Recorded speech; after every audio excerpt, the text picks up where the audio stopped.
ચિહ્ન army training પૂર્ણ કરી ગઢડાનો યુવાન વતન પહોંચ્યો.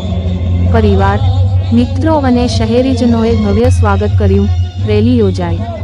ગઢડાના યુવાન વિશાલ પ્રકાશભાઈ સોલંકીએ ભારતીય સેનાની તાલીમ પૂર્ણ કરી વતન પરત ફર્યા છે. તેમનું પરિવાર, મિત્રો અને સ્થાનિક આગેવાનો દ્વારા ભવ્ય સ્વાગત કરવામાં આવ્યું હતું.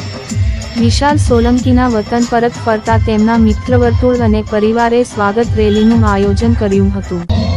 આ રેલી શહેરના મુખ્ય માર્ગો પરથી પસાર થઈ હતી, જ્યાં ઠેર ઠેર તેમનું સ્વાગત કરવામાં આવ્યું.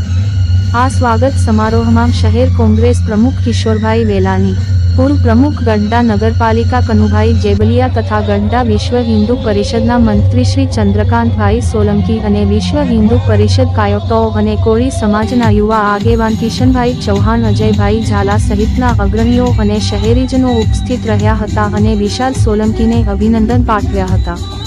રિપોર્ટર જયદેવ વી મંડી.